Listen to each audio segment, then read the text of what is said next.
What's wrong with my new tattoo? When I showed my tattoo artist the design for my mom's memorial tattoo, he stared at it for so long I thought he'd fallen asleep standing up. You sure about this? He finally said. Yeah, she drew it herself before she died. I said, okay. He responded in this defeated voice and proceeded to work in complete silence for the next 3 hours. When he finished, he wrapped it quickly without looking me in the eye. I gave him a good tip anyway and left, delighted he'd captured my mom's vision so well. But when I got home and showed my girlfriend Olivia, she literally jumped backward off the couch. What is that? She asked, staying on the other side of the room. Don't you think it came out great? I said. She kept opening and closing her mouth like she'd forgotten how to speak. Olivia slept on the couch that night saying she felt sick, but I could hear her on the phone with someone at 2 a.m. whispering, I don't know what to do, over and over. I was worried about her, but by the time I got up for work, she was gone. That day, I wore a tank top to let the tattoo breathe while it healed. My coworker saw it and dropped her coffee mug,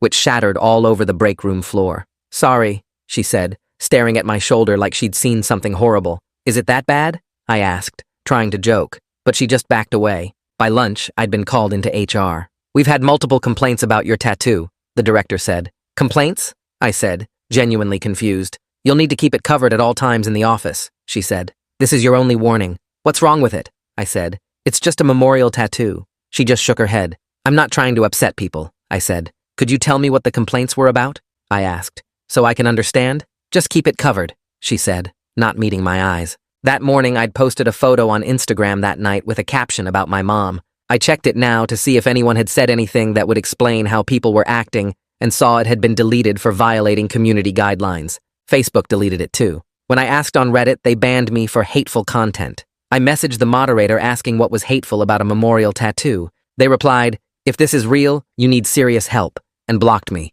I sat on my bed staring at my shoulder in the mirror. What were they seeing that I wasn't? Olivia hadn't come home, so I went to her sister's place. Can we please talk? I asked through the door. There's nothing to talk about, Olivia said. I don't understand what's happening, I said. The fact that you don't see the problem is the problem, she said. Olivia, please, I said, and I could hear my voice cracking. I love you. Tell me what's wrong. The door stayed closed. I wore long sleeves to work, but 3 days later, HR called me back and said I was being let go for cultural fit issues. Is this about the tattoo? I asked, feeling my chest tighten. We wish you the best. I stopped at the grocery store to get something cheap for dinner, and a woman saw my shoulder when my sleeve rode up and grabbed her kid, abandoning her full cart. The look on her face wasn't just disgust, it was fear. Ma'am, wait, I called after her. What do you see? She walked faster. That night, my best friend heard I lost my job and got me out of the house for a drink, but when I took off my jacket, he immediately stood up. Not you too, I said, and I felt tears starting. Come on, we've been friends since college.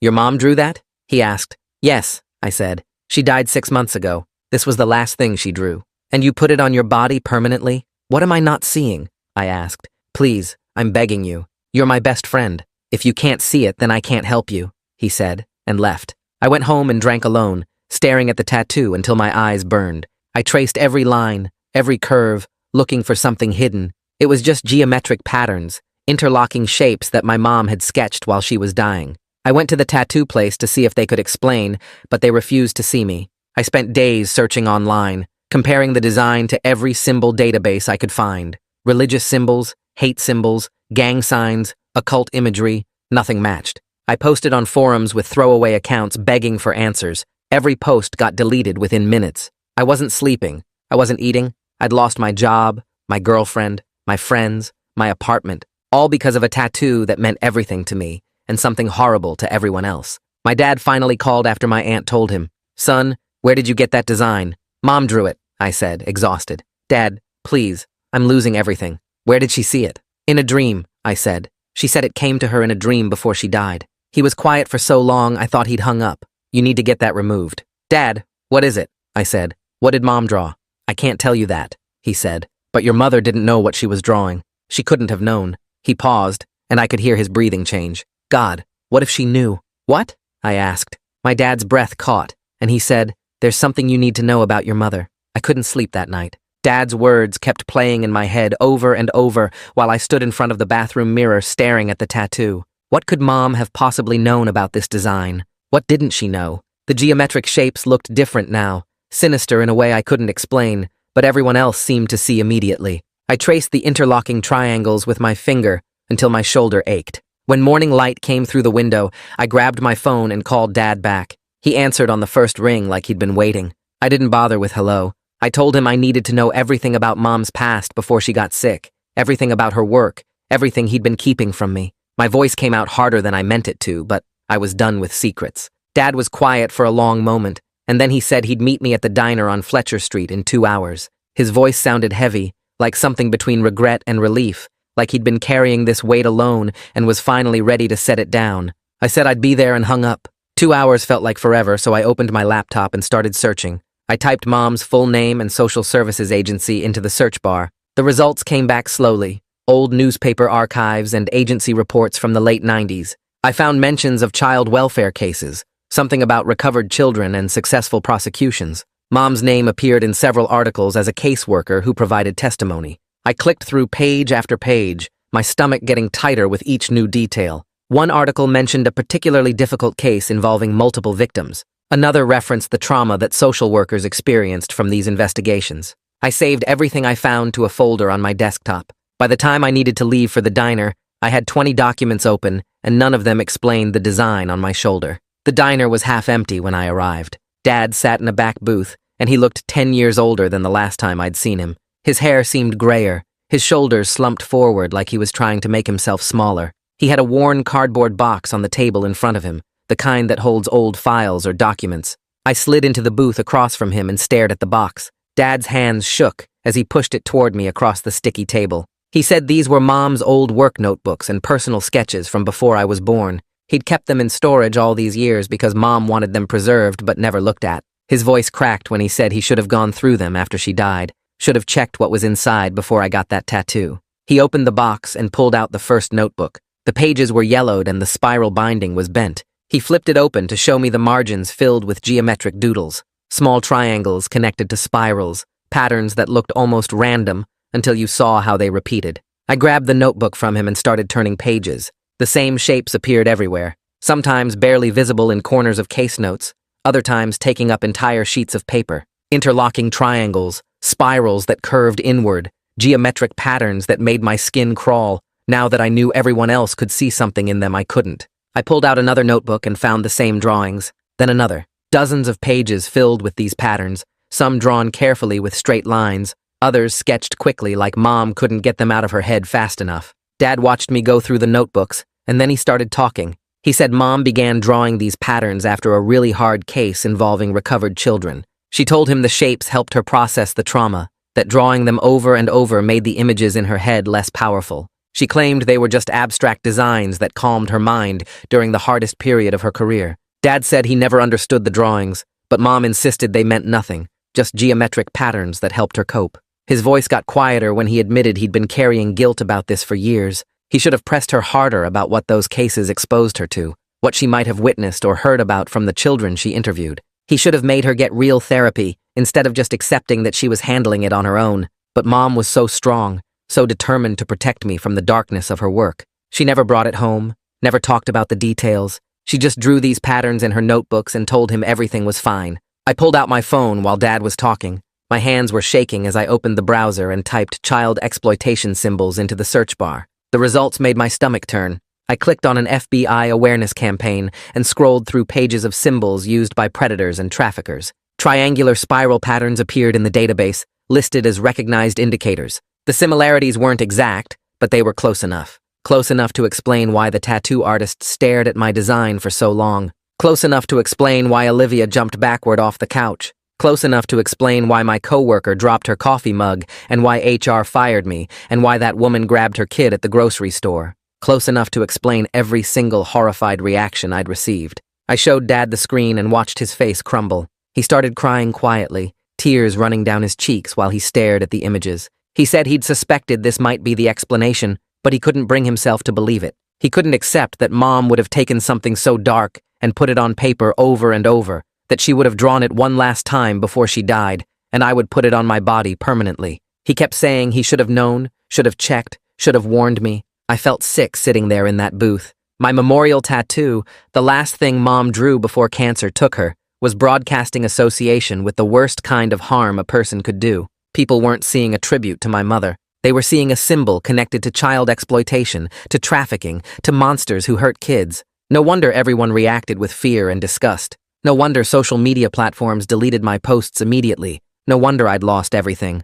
I stood up so fast the booth seat squeaked. Anger flooded through me, hot and overwhelming. I was angry at Dad for not warning me sooner, for keeping Mom's notebooks hidden away instead of going through them. I was angry at Mom for drawing this design without understanding what it meant, for processing her trauma in a way that created this nightmare for me. I was angry at myself for not researching the design before I walked into that tattoo shop, for being so desperate to honor her memory that I didn't think about what the shapes might mean to other people. Dad called after me as I grabbed the box of notebooks and headed for the door. He said my name 3 times, but I couldn't stay there. I needed space to process this, to figure out what to do next. I pushed through the diner door into the parking lot, and the sunlight felt too bright, too normal for what I'd just learned. I sat in my car with the box of notebooks on the passenger seat and pulled out my phone again. I searched laser tattoo removal and clicked on the first clinic that came up. The website explained the process, how lasers break up the ink particles so your body can absorb them. I clicked through to the pricing page and my chest got tight.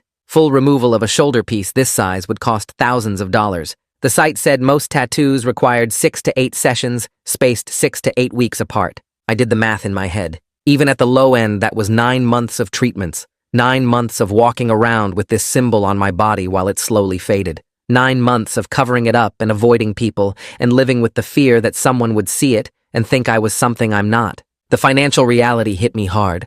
I'd lost my job 3 days ago. I was staying in temporary housing and burning through what little savings I had. How was I supposed to afford thousands of dollars for laser removal when I couldn't even afford next month's rent? I searched for clinics in my area and found one called Advanced Dermatology with good reviews. They had a page specifically about tattoo removal, and the doctor's name was listed as Dr. Sophie Lauer. I clicked on the contact page and called the number before I could talk myself out of it. A receptionist answered, and I asked about consultations for laser tattoo removal. She said the next available appointment was in 3 days, Wednesday at 2 in the afternoon. I booked it and gave her my information. Her tone stayed professional the whole time, no judgment or questions about why I needed removal. I wondered if that would change when I showed up, and she saw what needed removing. I wondered if Dr. Sophie Lauer would look at my shoulder and react the same way everyone else had, with fear or disgust or both. But I didn't have a choice. This tattoo had already cost me my job, my girlfriend, my friends, my apartment. I couldn't let it cost me anything else. I had to get it removed, no matter how long it took, or how much it cost, or how much it hurt. I drove back to my temporary housing and spent the rest of that day researching laser removal testimonials and cost breakdowns. Every article I found made the price seem worse and the timeline longer. People talked about needing 10 or 12 sessions for stubborn ink. Some said the pain was unbearable. Others posted photos of scarring and discoloration that never fully healed. I closed my laptop and stared at the ceiling, trying not to think about how I'd pay for any of this. The next morning, I woke up with the idea to post something on social media explaining the whole situation. I opened Instagram and started typing about Mom's drawings and her work with traumatized kids and how I never knew what the symbol meant. I wrote 3 paragraphs before deleting everything. It sounded defensive and unbelievable. I tried again on Facebook with a simpler version, but that felt worse, like I was making excuses. I spent hours drafting and deleting posts, trying different tones and approaches, but nothing captured the impossible situation without sounding like I was lying or deflecting blame. By the second day, I'd given up on social media entirely. I stayed inside wearing long sleeves even though my apartment was hot. I ordered food delivery and tipped extra so the driver wouldn't have to come to my door. I kept checking my phone for messages from Olivia or my best friend, but there was nothing. The silence from everyone I cared about hurt worse than the active rejection. On the 3rd day, I took a shower and put on the most conservative shirt I owned, making sure the collar came up high enough to hide my shoulder completely. I drove to Advanced Dermatology 30 minutes early and sat in my car rehearsing what I'd say when Dr. Lauer asked about the tattoo. Would she react like everyone else? Would she refuse to treat me once she saw it? The receptionist called my name at exactly 2 o'clock and led me back to an exam room. Dr. Lauer came in 5 minutes later carrying a tablet and wearing a white coat over blue scrubs. She looked to be in her 40s with dark hair pulled back and an expression that seemed professionally neutral. She asked me to remove my shirt and show her the tattoo. I hesitated, then pulled my shirt over my head and turned so she could see my shoulder. Dr. Lauer stepped closer and examined the design without saying anything. Her face stayed calm and focused, like she was looking at any other medical issue. She took photos with her tablet from different angles and asked how long I'd had it. I told her 3 weeks. She asked if I'd had any allergic reactions or complications during healing. I said no. She pulled up a chair and explained how laser removal works, describing how the light breaks up ink particles so my body can absorb them. Her voice stayed even and professional the whole time. She said a tattoo this size with this much dark ink would need at least 8 sessions, spaced 6 to 8 weeks apart.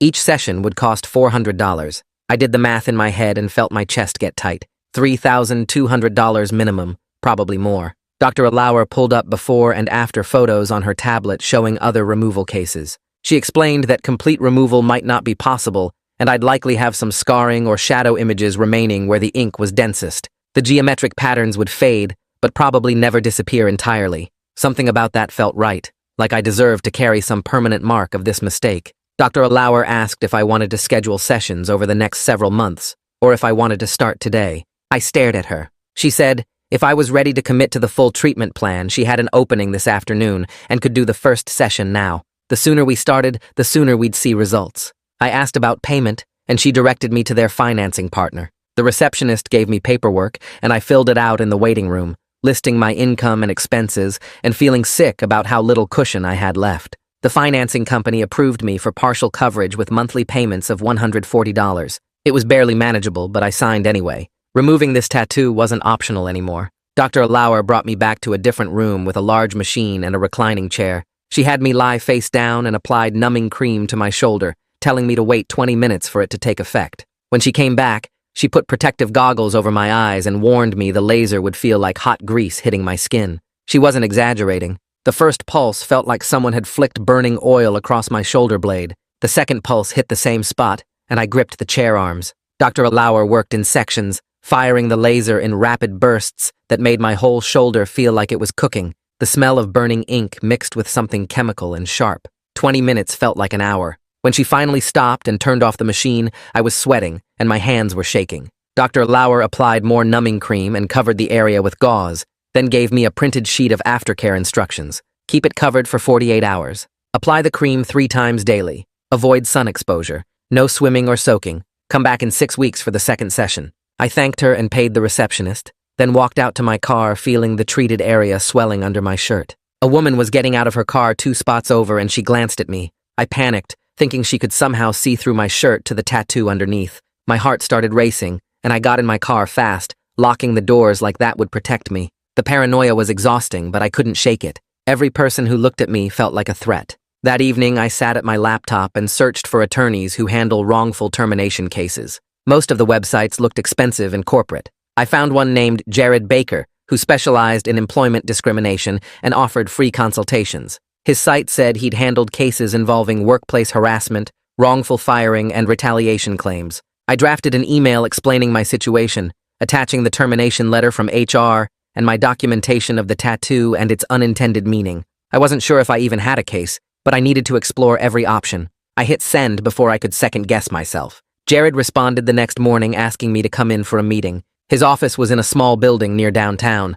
Nothing fancy, but professional looking. I arrived 15 minutes early and waited in a lobby with outdated magazines and a receptionist who barely looked up. Jared came out at exactly 10 o'clock, a guy in his late 30s wearing khakis and a button-down shirt with the sleeves rolled up. He shook my hand and led me back to his office, which was cluttered with file boxes and legal books. He said he'd reviewed everything I sent. His assessment was straightforward and not what I wanted to hear. Cultural fit terminations are really hard to fight in court. Employers have a lot of leeway to fire people for reasons that make other employees uncomfortable. The fact that my tattoo resembled hate symbols, even unintentionally, complicated any discrimination argument I might make. He said we could try to argue that the firing was rushed or that HR didn't follow proper procedures, but those were weak angles. Jared leaned back in his chair and said what we could realistically push for was a settlement. My former employer probably didn't want publicity about this situation. We could request neutral references and a small severance payment, maybe 2 or 3 months of salary.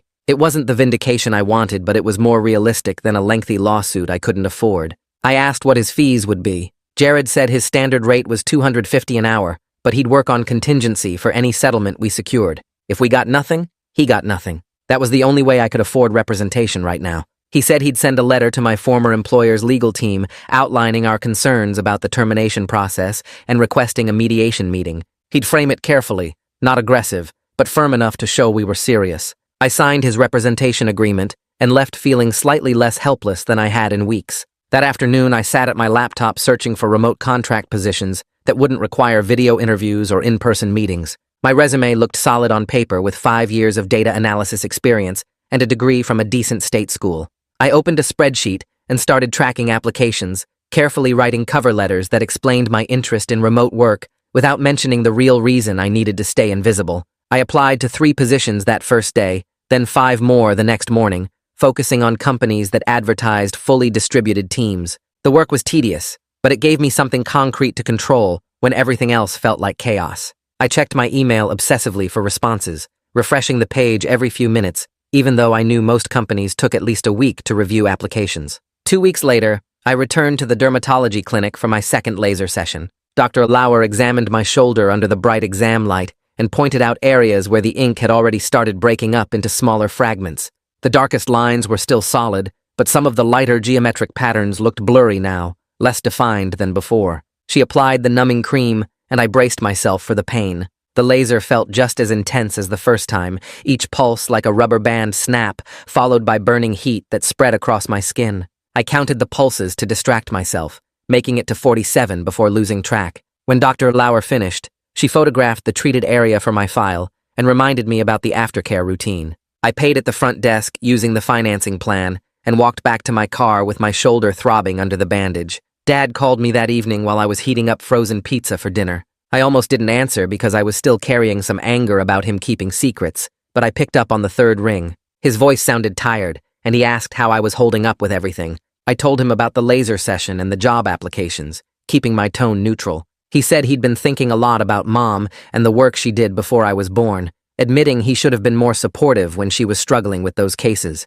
We talked for over an hour about the child welfare work and how it changed her, Dad filling in details I'd never known. He described how Mom would come home silent after particularly bad days, sitting in the dark living room for hours without turning on any lights. She'd stopped talking about her cases entirely after I was born, like she'd made a decision to compartmentalize that part of her life completely. Dad mentioned near the end of our call that Mom's old supervisor from the social services agency had recently retired. Her name was Nia Robinson, and she'd worked closely with Mom during those difficult years in the late 90s. Requested Reds is on Spotify now. Check out link in the description or comments. He sounded hesitant bringing it up, but said Nia might be willing to talk about that period if I wanted more context about what Mom experienced. I asked if he thought it would help, and he said honestly, he didn't know, but understanding Mom's work might give me a way to process why she drew those patterns. He gave me Nia's professional email address that he'd found on a retirement announcement and said I should mention his name when I reached out.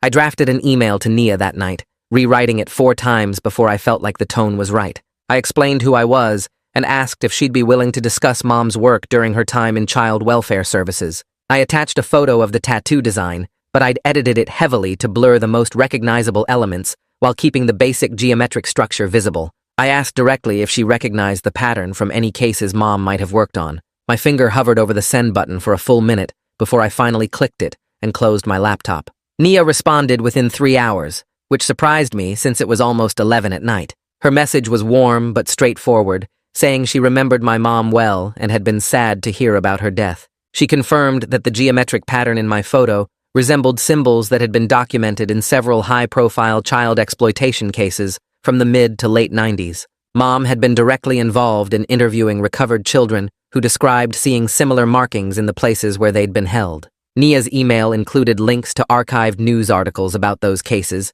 though she warned me the details were disturbing. She said Mom was one of the lead caseworkers who helped coordinate testimony and support services for the children after they were recovered. Nia's next paragraph explained that Mom had been deeply affected by those cases in ways that went beyond normal professional stress. She'd started having nightmares and anxiety attacks, eventually requesting a transfer to adult services because the child welfare work was causing what they now recognized as secondary trauma. Nia believed the geometric drawings were Mom's subconscious way of processing the images and symbols the children had described in their victim statements. The children had talked about seeing these patterns on walls, on documents, even tattooed on some of the adults involved. Mom had sat through hours of interviews hearing these descriptions over and over, and apparently the shapes had burned themselves into her memory. I read Nia's email 3 times, feeling something shift in my understanding. Mom hadn't drawn a hate symbol on purpose. She'd drawn something that represented the worst trauma she'd ever witnessed, something that had damaged her so badly she'd had to leave the work entirely. The tattoo wasn't about her values or beliefs. It was about her pain, about images she couldn't get out of her head even decades later. But that distinction didn't change anything about how the world saw the symbol or what it meant to people who recognized it. The intent didn't matter when the impact was the same. Nia ended her email by offering to speak with me by phone if I wanted more details about Mom's work and the cases she'd handled. She said she had the next evening free and could call me around 7 if that worked. She warned me that some of what she'd share might be difficult to hear, but she thought I deserved to understand the full context of what Mom had experienced. I replied immediately saying yes, and including my phone number. Nia called at exactly 7 the next evening. I was sitting on my couch with a notebook ready to take notes, but I barely wrote anything down because I was too focused on listening. Nia described Mom as one of the most dedicated child advocates she'd ever worked with, someone who fought hard for vulnerable kids, even when the system made it nearly impossible. She walked me through specific cases where Mom's testimony had helped secure convictions against people who'd hurt children, describing how Mom would spend hours preparing kids for court appearances and making sure they felt safe enough to tell their stories. Nia's voice got emotional talking about Mom's commitment and how much she'd sacrificed to do that work. She painted a picture of someone heroic and brave, someone who'd chosen to face horrible things because she believed protecting children mattered more than protecting herself from trauma. Nia's voice got quiet for a moment before she continued. She said there were things Mom mentioned in supervision sessions that made her wonder if Mom had personal experience with abuse, though Mom never said anything directly about it. The way Mom talked about certain cases and the specific details that seemed to affect her most suggested she might have recognized something from her own past. Nia was careful to say this was just her impression and she could be completely wrong, but the possibility had stayed with her over the years. I felt my chest tighten hearing this, because it added another layer to everything, making the tattoo feel like it carried trauma that went back further than I'd realized. After we hung up, I sat staring at my phone for a long time, trying to process the idea that Mom might have been drawing something connected to her own pain, not just the cases she worked. I called Nia back the next day and asked if she thought I should make some kind of public statement explaining where the tattoo came from, since people were assuming the worst about me, and I had no way to defend myself. She told me to think carefully about it because explanations could sometimes make things worse if they weren't handled right. People might not believe the story, or might think I was making excuses, and once something was out there, I couldn't take it back. We talked through the pros and cons for almost an hour, with Nia asking questions about what I hoped to accomplish and whether I was prepared for negative responses. She said if I decided to do it, the statement would need to be very carefully worded to acknowledge the harm without being defensive. A few days later, Nia emailed me contact information for a crisis communication consultant she knew who helped people navigate reputation damage, saying this person had experience with situations where someone had caused unintended harm. I looked up the consultant's fees, and they were way beyond what I could afford, especially with no job and mounting debt. I emailed Nia back explaining I couldn't pay for professional help, and she responded offering to help me draft a statement herself if I decided that was the right path. She said she'd do it pro bono because she felt connected to the situation through Mom and wanted to help me handle it responsibly. Over the next week, we worked together through email, going back and forth on different versions of a statement. Nia helped me find language that acknowledged the tattoo's resemblance to harmful symbols without making excuses, explained the unintentional origin through Mom's trauma work, and outlined the steps I was taking for removal. She pushed me to take more accountability than I initially wanted to, cutting phrases where I sounded like a victim and adding clearer statements about understanding why people reacted the way they did. The final version was 3 paragraphs that felt honest, without being defensive, and Nia said it struck the right tone. I posted the statement on my personal social media accounts with comments disabled, including a photo of Dr. Lauer's treatment schedule showing all my upcoming laser removal sessions. Within an hour, the post had been shared dozens of times, and the responses were all over the place. Some people said they appreciated the explanation and believed I hadn't meant harm, while others said the story sounded made up, or that I should have researched the design before getting it tattooed. A few people were hostile, saying intent didn't matter, and I should have known better regardless of the circumstances. I tried not to read too many of the responses because they were making me feel worse, but I kept checking anyway. The same day I posted the statement, Jared called to say my former employer's legal team had responded to his letter. They were offering mediation instead of fighting the termination, which Jared said suggested they knew their position wasn't great. He walked me through their preliminary offer, which included a modest severance payment and an agreement to provide neutral employment references going forward. The severance was 3 months of my salary, not as much as I'd hoped for, but more than nothing. Jared said we could probably push for a bit more in the actual mediation session, but he wanted me to have realistic expectations. The mediation was scheduled for 2 weeks out at a neutral location downtown. When the day came, I put on the only suit I still owned and met Jared in the lobby of an office building I'd never been to before. We rode the elevator up to the 10th floor and walked into a conference room where my former HR director sat with their attorney. The atmosphere felt tense but professional, as everyone shook hands and sat down. The mediator explained the process, and then both sides presented their positions. The employer's attorney argued that the termination was justified based on multiple complaints and the disruption my tattoo had caused in the workplace. Jared countered that the process had been rushed and that I'd been fired before being given a real chance to address the situation through accommodation or other means. I sat there trying to stay calm while they talked about me like I wasn't in the room, feeling angry about how I'd been treated, but knowing I needed to keep it together. The HR director wouldn't look at me directly the whole time. After about 2 hours of back-and-forth negotiation, we reached a settlement. 3 months of severance pay, neutral references that would only confirm my dates of employment and job title, and a mutual non-disclosure agreement about the circumstances of my termination. It wasn't perfect, and it didn't feel like justice, but it gave me some financial breathing room and removed a barrier to finding new work. Jared seemed satisfied with the outcome and said I should feel good about holding them accountable, at least a little bit. I signed the papers and walked out feeling exhausted but relieved. With the settlement money coming, I was able to pay down some of my debt and cover the next few laser removal sessions without relying entirely on the financing plan. The relief of having stable income again, even temporarily, helped me sleep better for the first time in weeks. I could buy groceries without checking my bank account first, and I stopped having panic attacks every time my phone buzzed with a notification. The settlement also meant I could list my previous employer on job applications without worrying they'd trash me to potential new employers. I started applying for remote positions doing data analysis, focusing on small consulting firms that wouldn't require in-person interviews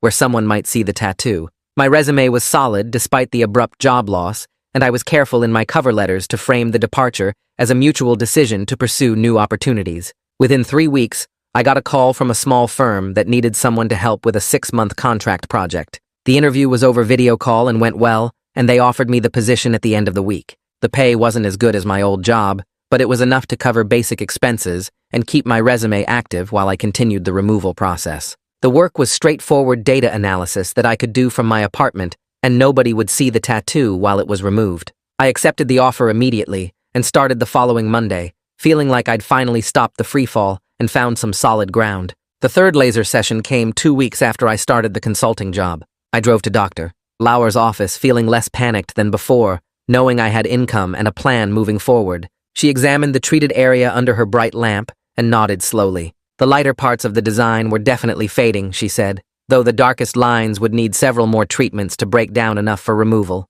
She asked how I was doing emotionally, and I told her the truth. The anxiety hadn't gone away, and I still felt isolated most of the time, avoiding places where people might see my shoulder, even though it was covered. She listened without interrupting, and then mentioned something I hadn't expected. Many of her patients dealing with regrettable tattoos benefited from therapy to process the psychological impact, she said. She handed me a card for a counselor who specialized in body image issues and trauma. I looked at the card and added it mentally to my growing list of things I couldn't quite afford, but probably needed. The session itself hurt just as much as the previous ones, that same feeling of hot grease spattering across my skin for 20 minutes. I gritted my teeth through it and tried to think about the progress, about how each treatment brought me closer to erasing this mistake. When she finished and wrapped the area, I thanked her and scheduled the 4th session for 6 weeks out. Driving home, I thought about the therapy referral and wondered if I could squeeze it into my budget somehow. Dad called that evening while I was making dinner in my small apartment kitchen.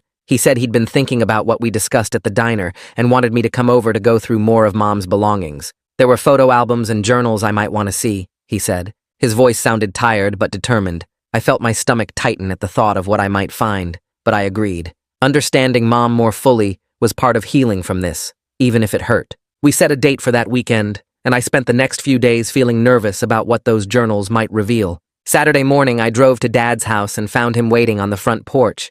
He looked older somehow, like the weight of these revelations had physically aged him. We went inside, and he led me up to the attic, a space I hadn't been in since I was a kid searching for Christmas presents. He pulled down several cardboard boxes marked with Mom's name and dates from the 90s. We carried them downstairs to the living room and started opening them one by one. Inside were journals from different periods of her life, spiral notebooks filled with her neat handwriting. I started reading and couldn't stop. Her entries about the child welfare cases were detailed and raw, describing children she'd interviewed and families she'd tried to help. The writing revealed deep compassion mixed with rage at the systems that failed these kids over and over. I saw where my own sense of justice came from, that burning anger at unfairness that I'd always thought was just part of my personality. It came from her, from years of fighting battles she mostly lost. One journal entry from shortly before I was born stopped me cold. Mom wrote about her decision to leave child welfare work, explaining that she couldn't continue exposing herself to such darkness while trying to bring a child into the world. She wanted to be a mother who could focus on hope rather than horror, she wrote. She wanted to give me a childhood that wasn't shadowed by the things she'd seen. I read that passage 3 times, tears blurring the words. Dad was reading another journal across from me, and when I showed him that entry, he started crying too. We sat there together grieving not just Mom's death, but the weight she'd carried silently for so many years. He admitted he knew she struggled, but never pushed her to talk about the specifics, respecting her need to compartmentalize her work life. Now he wondered if that had been the right choice, or if he should have insisted she get help processing the trauma. I asked Dad if he thought Mom would be horrified to know what her drawing became. He was quiet for a long moment, and then said honestly that she'd be devastated, but would also understand it wasn't my fault. She would hate that her pain had caused me pain, he said. We agreed that the best way to honor her was to remove the tattoo while remembering the good she did in her career, the children she helped, and the families she fought for. The drawing was just one manifestation of her trauma, not the sum of who she was. That conversation helped more than I expected, giving me permission to let go of the image while keeping the memory of her strength. The 4th laser session showed continued progress. Dr. Lauer took photos and showed me the comparison with the first session. About 40% of the ink was now significantly faded, she said. The design was still visible but much lighter, especially in the areas with thinner lines. She estimated I'd need at least 4 more sessions to get to a point where a skilled cover-up artist could work with what remained. That timeline felt both endless and manageable. I was healing slowly, both the physical tattoo and the psychological damage it had caused. She asked if I'd followed up with the therapist, and I admitted I hadn't yet due to cost. She nodded and said to reach out when I was ready, that the referral would still be valid.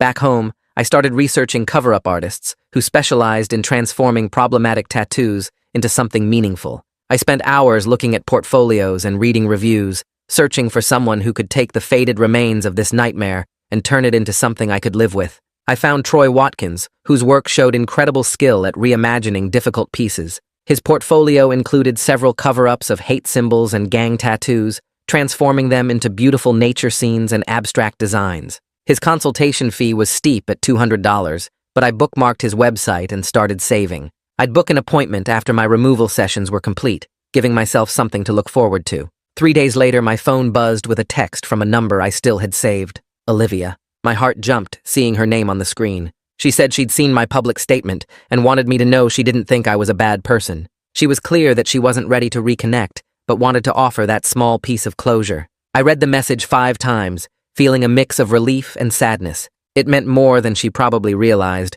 knowing she didn't hate me even if she couldn't be with me. I typed out a response thanking her and moved forward with my day, carrying that tiny bit of forgiveness like a fragile gift. I opened my phone and typed out a response to Olivia, keeping it short and honest. I thanked her for reaching out and apologized again for the trauma my ignorance had caused her. I hit send and watched the message show as delivered, then read.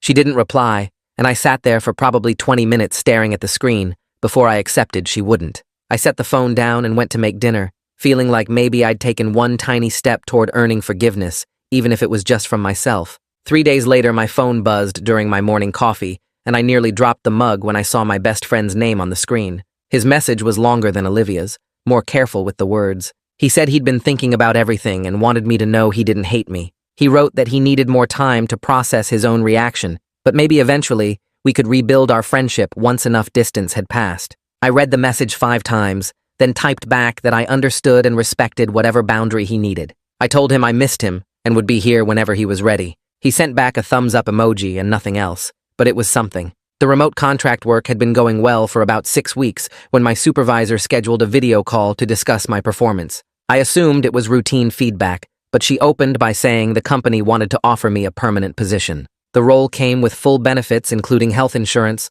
a modest salary bump from my contract rate, and the same remote flexibility I'd been enjoying. She explained that the company culture was professional and location independent, which meant my physical appearance wouldn't be a daily concern for anyone. I accepted on the spot and felt this surge of relief wash through my whole body.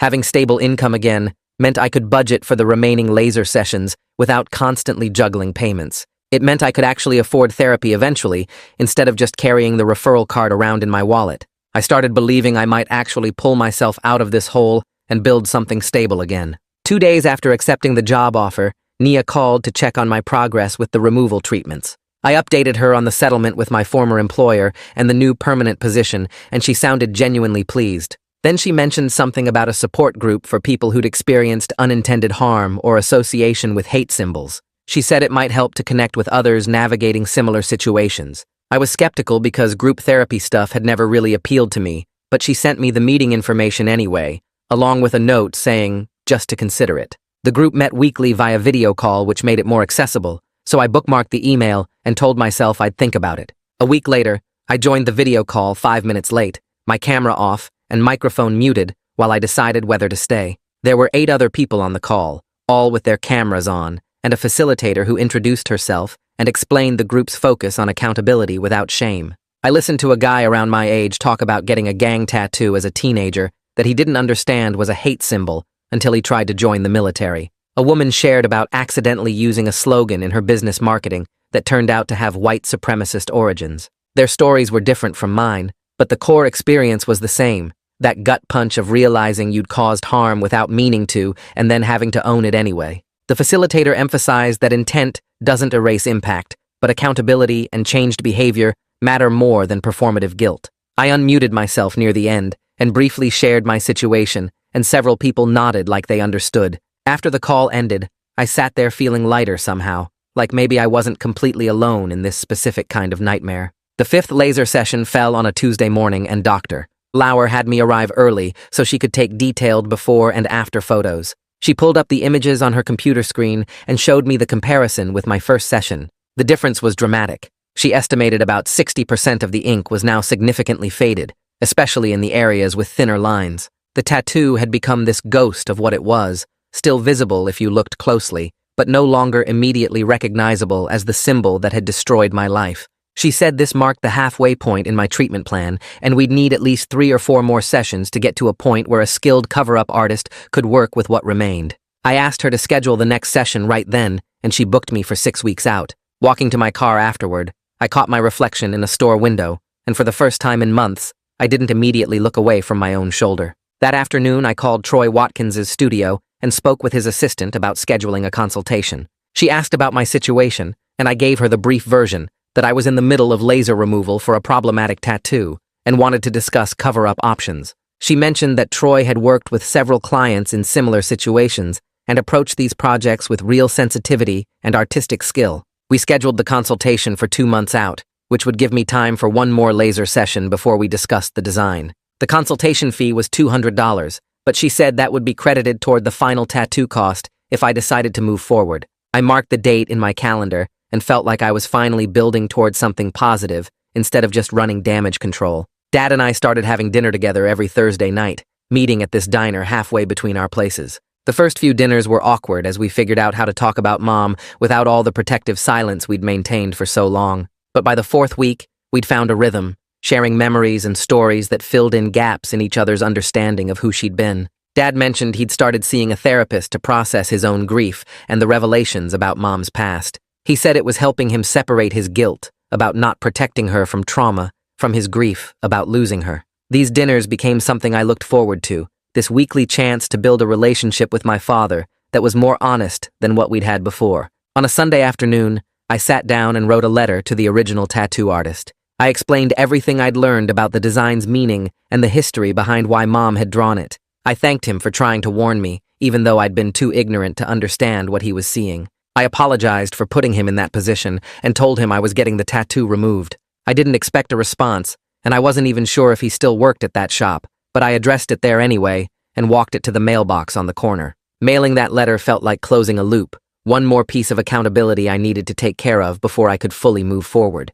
2 days later, I checked my mailbox and found a handwritten envelope from the tattoo shop with no return address. Inside was a short note on plain paper saying he appreciated me reaching out and was glad I was getting the removal done, that he'd turned away 2 other clients who wanted that exact design since my session. Because he'd added it to his personal blacklist of symbols he wouldn't ink no matter what story the client gave him. Reading his words made me realize how many other people might have stumbled into the same nightmare if he hadn't learned to recognize it. And I folded the note carefully and put it in the box with Mom's journals as another piece of this whole terrible puzzle. The 6th laser session happened on a Thursday morning, and Dr. Lauer examined my shoulder before starting, commenting that the ink had broken up significantly, and she felt confident a skilled cover artist could work with what would remain after one more treatment. The laser hurt just as much as always, but I focused on her words about being almost done with this phase, counting down the minutes until she finished and applied the cooling gel that took the edge off the burning. She scheduled my final session for 6 weeks out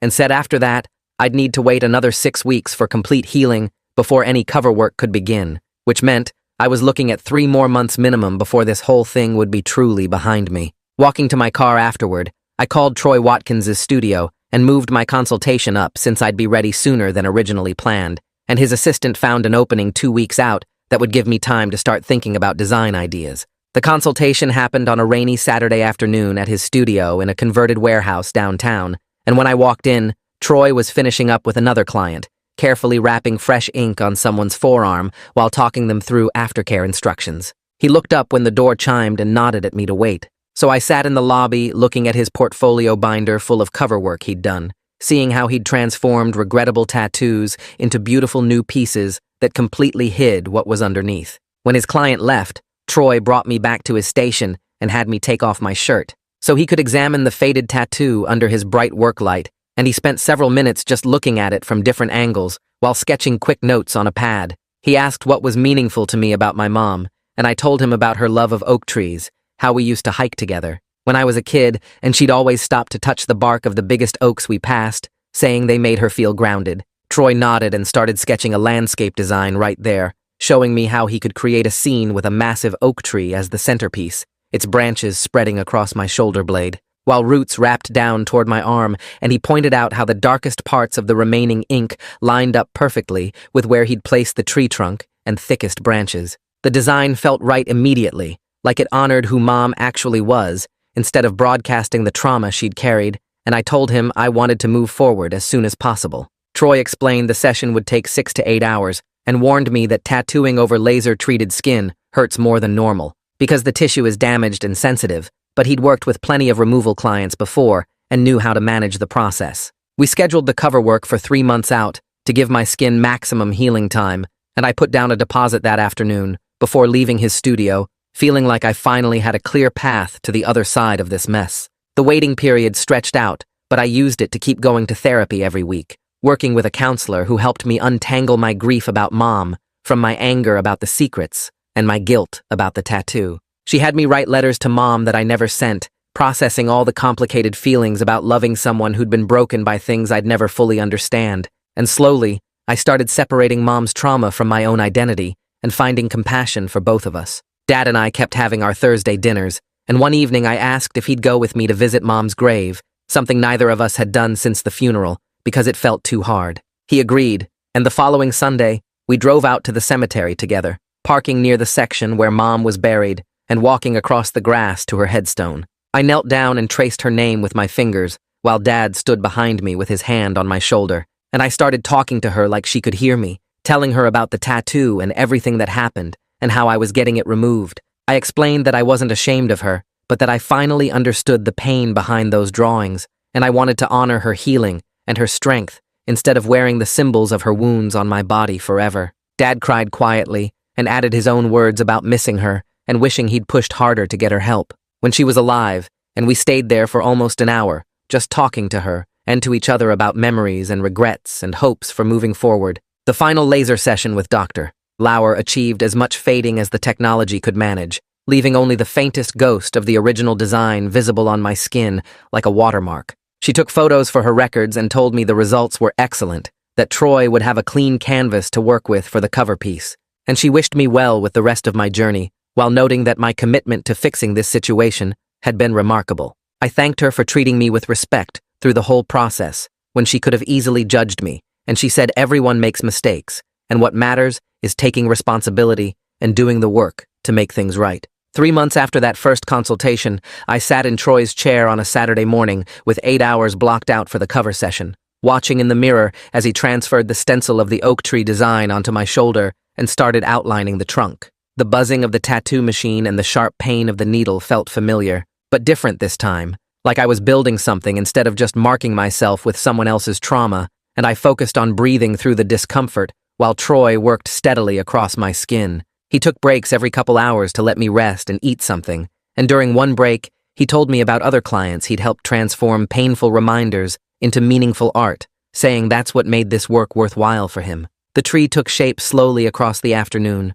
branches spreading and leaves filling in and roots wrapping around the curves of my shoulder, and by the time Troy finished the final shading and wiped away the excess ink, I had a memorial tattoo that actually honored Mom's strength and resilience, instead of broadcasting the worst things she'd survived. Looking at it in the mirror, I felt something release in my chest, this weight I'd been carrying for months, finally lifting, because I'd taken responsibility for my mistake and done the hard work to make it right, and I could move forward, knowing I'd learned to forgive both Mom and myself for being imperfect people, trying our best with the understanding we had. That's my version of events, but I know you've got your own take. What would you have done in my place? Drop your thoughts in the comments. I'll be reading through them. The best part of this channel is seeing how you all see the same story differently.